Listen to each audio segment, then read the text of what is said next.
오늘은 2025년 마지막 주일이고 한 해를 결산하는 결산 예배 마지막 예배입니다. 그래서 이렇게 인사했으면 좋겠습니다. 한번 인사할까요? 마지막을 지혜롭게, 마지막을 아름답게. 한 번 더 인사하겠습니다. 마지막을 지혜롭게, 마지막을 아름답게.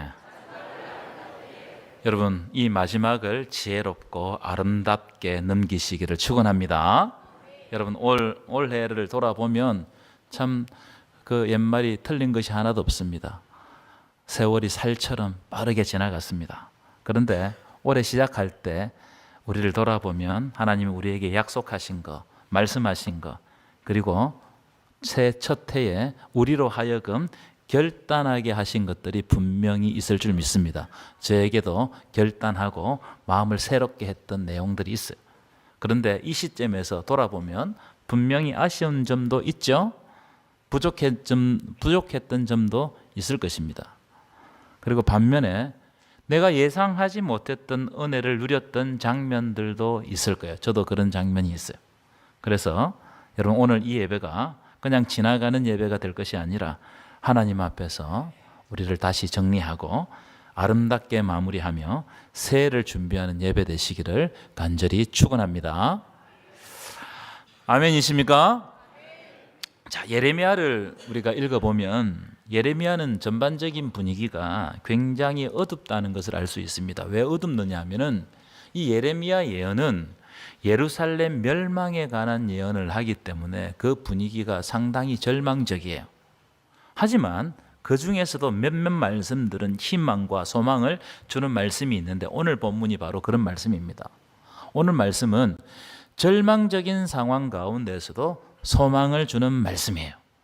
그래서 여러분, 오늘 말씀을 붙들고 귀담아 듣고 마음에 새겼으면 좋겠습니다. 아멘이십니까? 하나님이 말씀을 듣는 우리들에게 새로운 소망과 약속을 주실 줄 믿습니다. 오늘 본문 예레미야 33장 1절 한번 보실까요? 한번 띄워보실까요? 오늘 33장 1절에 보면 예레미야가 시위대 뜰에 갇혀 있다, 이 말씀으로 오늘 말씀이 시작됩니다. 이 시위대라는 말씀은, 시위대라는 것은 왕을 호위하는 직속 부대가 시위대예요. 그러니까 예레미야가 지금 시위대 뜰에 갇혀 있다는 것은 왕이 직접 예레미야를 시위대 뜰에 가두어 버렸다는 겁니다. 왕이 예레미야가 마음에 안 드니까 뜰에 가두어 버렸어요. 그럼 왜 가두었느냐? 32장을 앞으로 넘기시면 그 내용이 상세하게 나오는데 이런 내용이 쫙 펼쳐져요. 바벨론 왕 느부갓네살, 그 당시에 바벨론이 세계를 제패하고 있는데 그 중에서 느부갓네살이라는 왕, 굉장히 유명한 왕입니다. 이 왕이 예루살렘을 멸망시키기 위해 가지고 예루살렘을 포위했습니다. 그래서 정말 쥐새끼 한 마리도 빠져나가지 못하도록 완전 꽁꽁 싸매어버린 겁니다. 이때 유다가, 예루살렘이 어떻게 반응했느냐 하면 마지막 왕 시드기야와 함께 유다 백성들은 항복하지 않고 결사항전을 준비하고 있었어요. 나중에는 결국 항복합니다. 그런데 그때까지는 결사항전을 준비했어요. 자, 그런 이 결기를 가지고 있을 때 예레미야가 등장해서 시드기야 왕과 유다 백성들에게 예언을 했어요. 뭐라고 예언을 했느냐? 그 앞장에 32장에 보면 하나님이 이미 이 예루살렘 성을 바벨론 왕에게 넘기셨다는 거예요. 그래서 절대로 너희들은 바벨론 군대를 이길 수가 없다. 모든 사람들을 바벨론 군대가 다 포로로 잡아갈 것이다. 왕도 포로로 잡아갈 것이고 백성들도 포로로 잡아갈 것이다. 이런 예언을 한 거예요. 결기를 가지고 결사항전을 준비하는 이스라엘 백성들에게 이 예언을 했어요. 여러분, 이런 예언을 하니까는 시드기야 왕이 가만두겠어요, 안 두겠어요? 그래서 기분이 나빴어요. 그래서 예레미야를 시위대 뜰에 가두어 버린 겁니다. 그런 예언을 하지 못하도록 가두어 버린 거예요.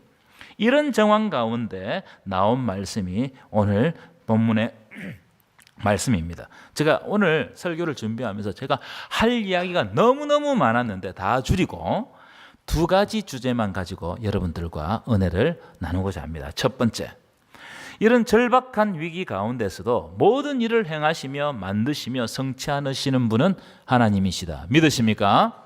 다시 말하면 새롭게 창조하시는 하나님의 역사를 우리가 붙들어야 한다는 거예요.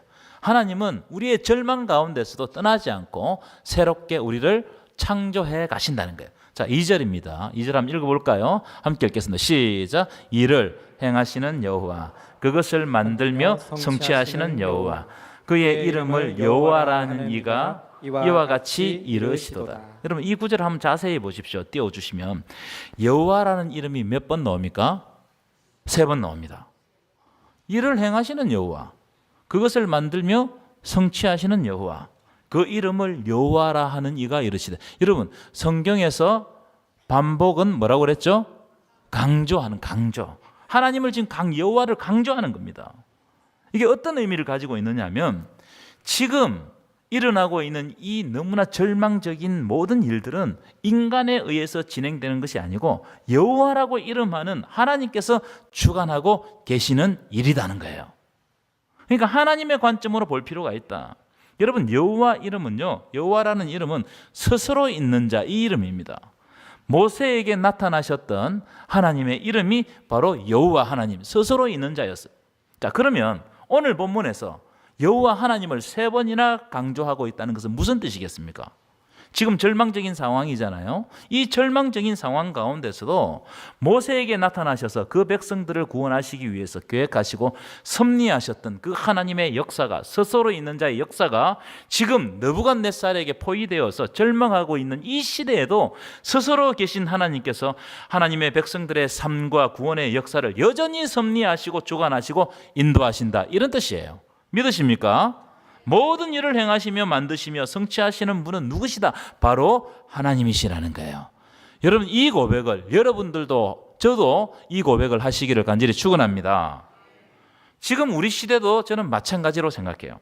우리 삶 가운데 무수한 일들이 일어나고 절망적인 일들이 너무너무 많이 일어납니다.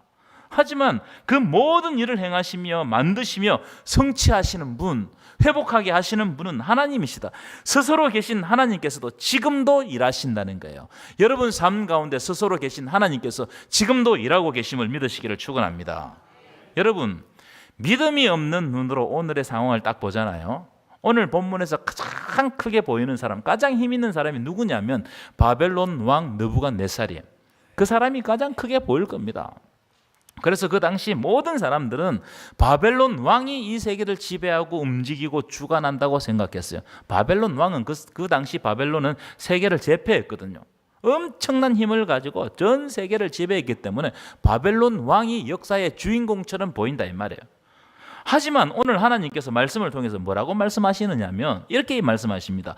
이 모든 일을 행하시는 분은 바벨론 왕이 아니고 여호와시라는 거예요. 그것을 만드시는 분도 여호와시다. 그것을 성취하시는 분도 여호와시라는 거예요. 믿으십니까?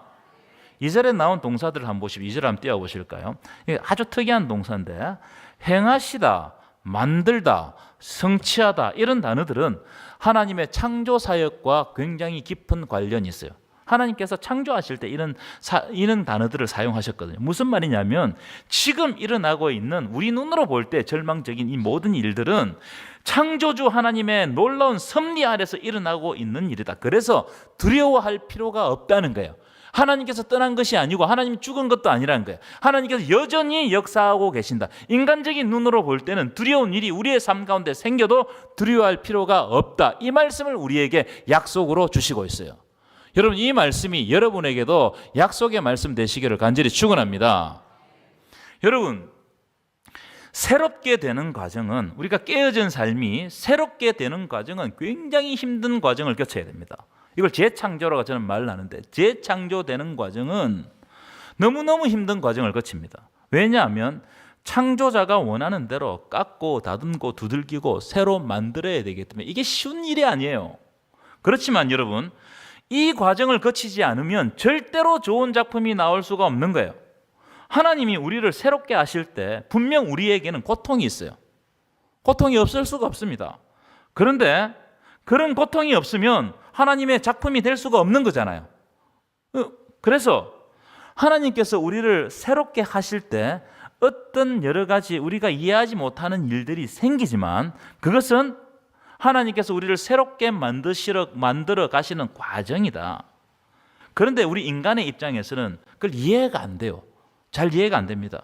왜 내 삶에 이런 일이 일어나는지 우리는 알 수가 없습니다.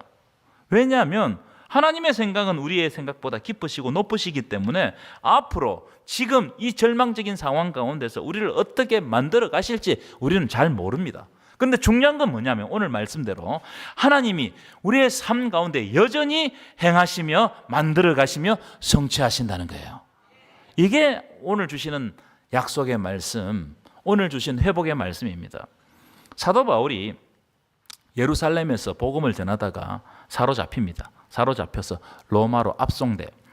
사도 바울의 잘못은 복음을 전한 죄밖에 없었습니다. 그래서 사로잡혀가지고 로마로 이제 붙들려 가는 겁니다. 그런데 로마로 가다가 배를 타고 가는데 유라굴로라는 큰 광풍을 만나요. 큰 광풍. 성경에서 광풍, 미친 바람.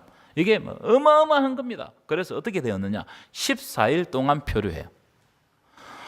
제가 군대에 있을 때 1년에 한 번씩 배를 탔는데 배 탈 때 한 번은 바람이 굉장히 세게 불어가지고 정말 이러다가 멀미하다가 죽겠구나 싶었어요. 그리고 바다를 보니까 이야 정말 두려웠어요. 어떻게 저런 바다에 빠지면 살아남을 수 있겠나. 그런데 14일 동안 표류했단 말이에요. 죽음과 같은 파도에 이리 밀리고 저리 밀리고 뭐 살 소망이 없죠. 그래서 사도행전 기자가 구원의 여망마저 없어졌더라. 살 소망이 없단 말이에요. 그런 소망이 없는 그때에 사도 바울이 두려워하고 있는 사람들 가운데 서서 담대하게 하나님의 말씀을 선포하는데 뭐라고 선포하느냐? 사도행전 27장 23절부터 25절 볼까요? 27장 23절부터 25절 제가 읽어드리겠습니다. 내가 속한 바 곧 내가 섬기는 하나님의 사자가 어젯밤에 내 곁에 서서 말하되 바울아 두려워하지 말라. 네가 가이사 앞에 서야 하겠고 또 하나님께서 너와 함께 항해하는 자를 다 내게 주셨다 하였으니 그러므로 여러분이여 안심하라. 나는 내게 말씀하신 그대로 되리라고 하나님을 믿노라. 믿으십니까? 지금 너희들이 엄청난 풍랑 속에 있는데 인간적인 눈으로 볼 때는 살 소망이 전혀 없지만 두려워하지 말라는 거예요. 불안에 빠지지 말라는 겁니다. 왜냐하면 내가 섬기는 전능하신 하나님이 나에게 약속하셨다. 뭘 약속했느냐? 네가 로마 황제 앞에 서야 된다. 네가 가이사 앞에 서야 되기 때문에 바울이 가이사 앞에서 복음을 전하는 것이 하나님의 계획이기 때문에 이 배와 이 배 안에 탄 모든 사람들을 바울 너에게 주셨다. 이걸 하나님께서 약속하셨다는 거예요. 하나님의 계획이 있기 때문에 너희들은 죽지 않는다. 다 산다는 거예요. 그래서 이런 풍랑이 닥쳐도 전혀 걱정할 것이 없다. 왜냐하면 모든 일을 행하시며 만들며 성취하는 하나님의 역사가 우리의 삶 가운데 있기 때문이라는 거예요. 여러분 믿으십니까? 올 한 해도 이 역사가 우리의 가운데 있었는 줄 믿습니다. 오늘 본문도 똑같은 이야기를 하고 있는 것 같아요. 예루살렘 성이 함락되고 성전이 무너지고 여러분 얼마나 절망적인 상황입니까? 그리고 모든 백성들이 바벨론으로 포로 잡혀가는 여러분 이게 얼마나 절망적이에요. 그러나 걱정할 거 없다는 거예요. 왜냐하면 이 모든 일은 천지를 지으신 하나님이 하나님의 놀라운 섭리 안에서 행하시며 만들며 성취하시기 때문에 지금 이스라엘을 만들어가는 과정이기 때문에 너희들 눈에는 고통스러울진 모르나 이것은 절망으로 끝나는 것이 아니고 소망으로 끝난다는 거예요. 믿으십니까? 그래서 여러분 우리의 삶이 때때로 실패할 때가 있어요. 그렇죠? 맨날 성공하는 게 아닙니다. 근심에 쌓이는 일이 한두 개가 아니죠. 병들어 아플 때도 있죠. 계획했던 모든 일들이 무너질 때도 있습니다. 있습니까? 없습니까? 있어요. 많아요. 우리의 삶 가운데 이런 일이 수없이 닥쳐옵니다. 그러나 걱정할 필요가 없다. 왜냐하면 모든 일을 행하시며 만들며 성취하시는 하나님의 역사가 떠나지 않고 우리를 떠나지 않고 여전히 우리와 함께 계시기 때문이라는 거예요. 여러분 믿으십니까? 아멘 좀 크게 해서 믿으십니까? 여러분 가만히 생각해 보시면 복음서에 보면 예수님이 타고 있는 배에도 풍랑이 닥쳤습니다. 우리가 착각하지 말아야 됩니다.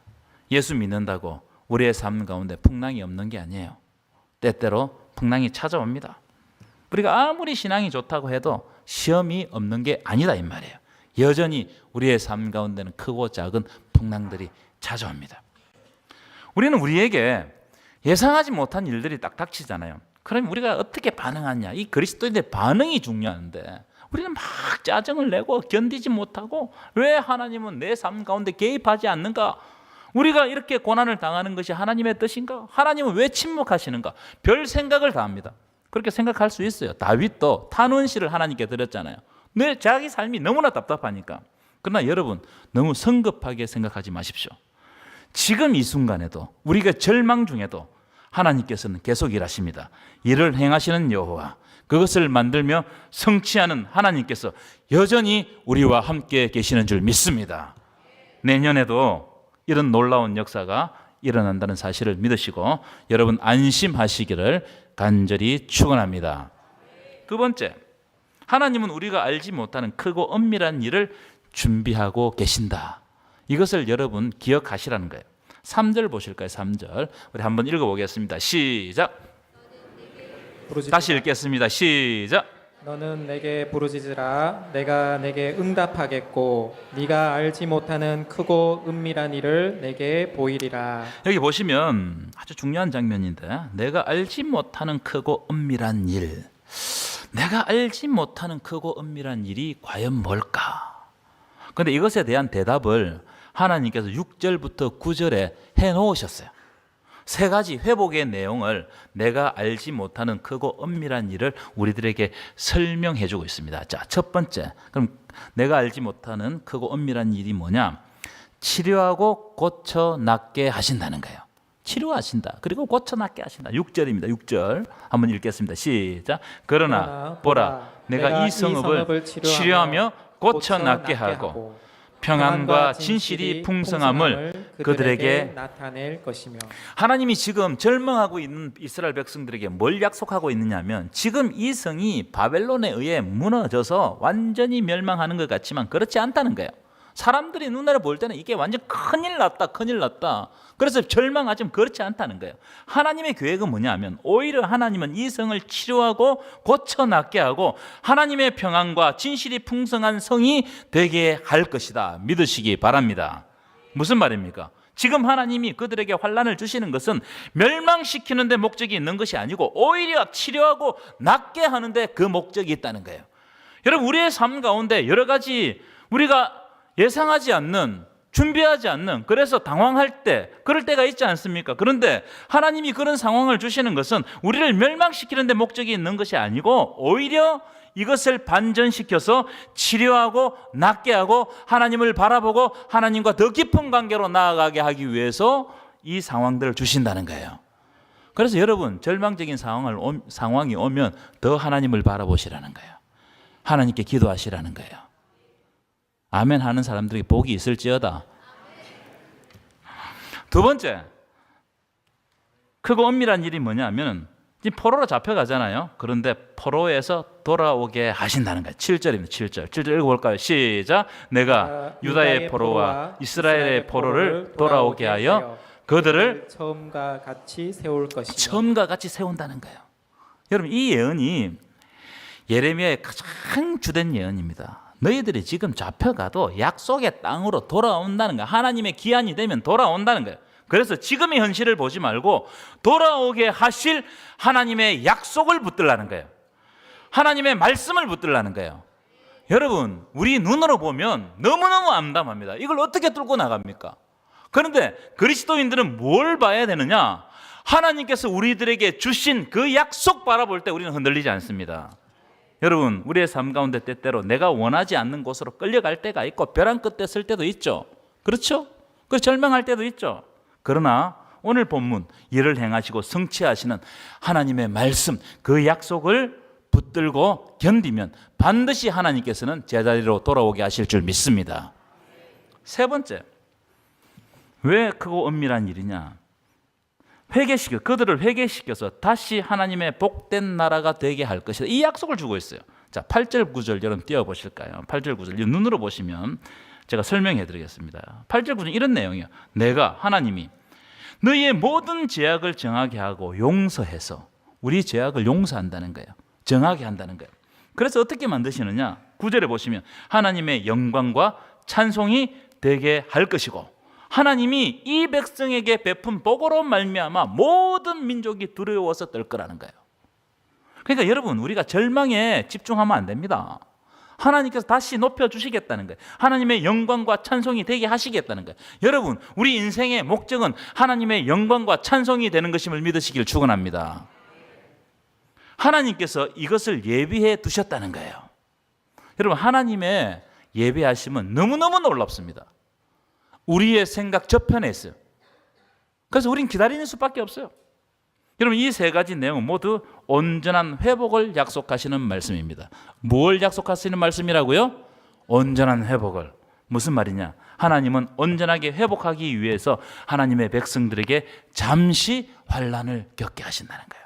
여러분, 이 환난이 겪을 때는 너무너무 오래 걸린 것 같아요. 이게 빨리 해결 안 되는 것 같아요. 그런데 우리가 환난을 거치고 뒤를 돌아보면 그 환난도 잠시였어요. 그 잠시 나를 성장시키게 하기 위해서 하나님께서 때때로 우리를 시험하실 때가 있다는 거예요. 여러분, 환난이 영원하지 않습니다.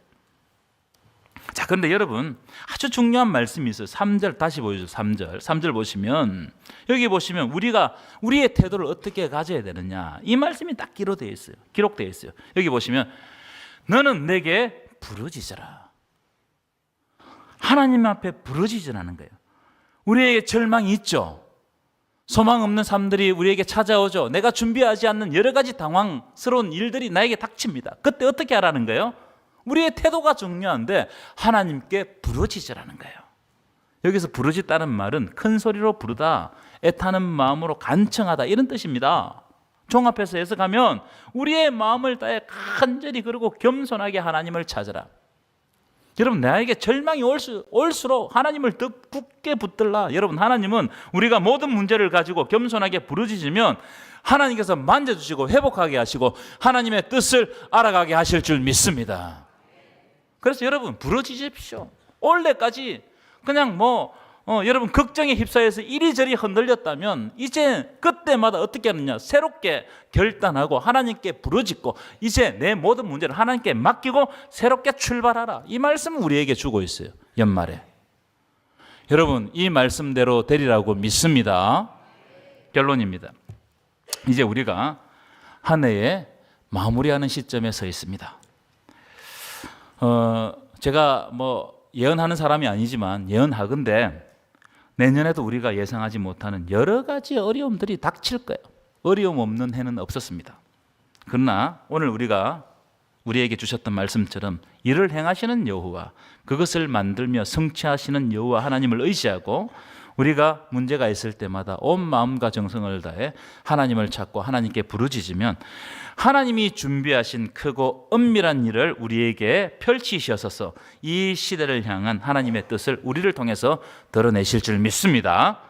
이런 은혜가 여러분 삶 가운데 넘쳐나기를 간절히 축원합니다.